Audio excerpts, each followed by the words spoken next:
ಆತ್ಮೀಯ ವೀಕ್ಷಕರೇ, ತಮ್ಮೆಲ್ಲರಿಗೂ ಸ್ವಾಗತ ನಮ್ಮ ಯೂಟ್ಯೂಬ್ ಚಾನಲ್ನಲ್ಲಿ.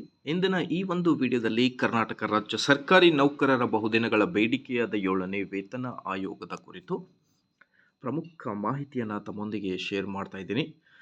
ಆಯೋಗದ ಶಿಫಾರಸ್ಸಿನಲ್ಲಿ ಆಯೋಗವು ಅಂದು ಹೇಳಿದ್ದೇನು ಅನ್ನೋದ್ರ ಬಗ್ಗೆ ಒಂದು ಬಿಗ್ ಅಪ್ಡೇಟ್ ತಮ್ಮೊಂದಿಗೆ ಇಂದಿನ ಈ ಒಂದು ವಿಡಿಯೋದಲ್ಲಿ ನಾನು ಶೇರ್ ಮಾಡ್ತಾ ಇದ್ದೀನಿ. ವಿಡಿಯೋನ ಕಂಪ್ಲೀಟಾಗಿ ವಾಚ್ ಮಾಡಿ. ಆಲ್ಸೋ ರಿಕ್ವೆಸ್ಟ್, ಪ್ಲೀಸ್ ವೀಕ್ಷಕರೇ, ವಿಡಿಯೋನ ಲೈಕ್ ಮಾಡಿ, ಚಾನಲನ್ನು ಸಬ್ಸ್ಕ್ರೈಬ್ ಮಾಡಿ and turn on the bell icon for all the latest up. So ಮಾನ್ಯ ಮುಖ್ಯಮಂತ್ರಿಗಳಿಗೆ ಶಿಫಾರಸನ್ನು ಸಬ್ಮಿಟ್ ಮಾಡುವ ವೇಳೆಗೆ ಆ ಒಂದು ಶಿಫಾರಸ್ಸಿನಲ್ಲಿ ಆಯೋಗವು ಏನೆಲ್ಲ ಹೇಳಿದೆ ಅನ್ನೋದರ ಬಗ್ಗೆ ಒಂದು ಲೇಟೆಸ್ಟ್ ಅಪ್ಡೇಟ್ ನೀವು ಸ್ಕ್ರೀನ್ ಮೇಲೆ ಗಮನಿಸ್ತಿರಬಹುದು. ರಾಜ್ಯ ನೌಕರರಿಗೆ ಮೂಲ ವೇತನದಲ್ಲಿ 27.50% ಹೆಚ್ಚಳಕ್ಕೆ ಶಿಫಾರಸು ಮಾಡಿದೆ.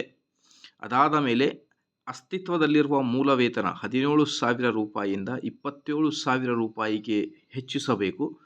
ಅದಾದ ಮೇಲೆ ಕೇಂದ್ರದ ಮಾದರಿಯಲ್ಲಿ ಹೇಗೆ ರಾಜ್ಯದಲ್ಲೂ ಹೆಚ್ಚಿಸಬಹುದೆಂಬ ವಿವರಣೆಯನ್ನು ಕೊಟ್ಟಿದ್ದಾರೆ ಆ ಶಿಫಾರಸ್ಸಿನಲ್ಲಿ.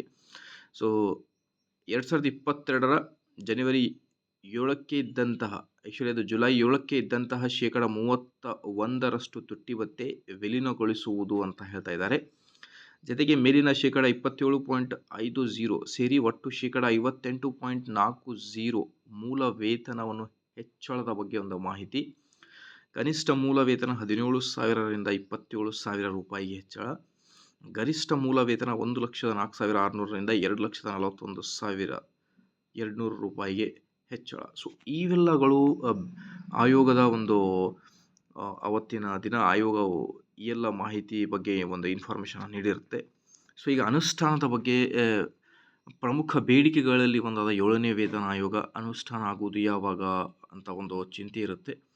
ಸೊ ಹಾಗಾಗಿ ಮೇ 7ಕ್ಕೆ, ದಟ್ ಮೀನ್ಸ್ ನಾಳೆ ಎಲೆಕ್ಷನ್ ಇದೆ.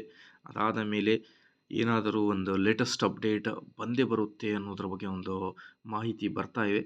ಸೊ ಕಾಯ್ದು ನೋಡೋಣ ಏನಾಗುತ್ತೆ ಅಂತ. Be connect with us for all the latest update. Thank you.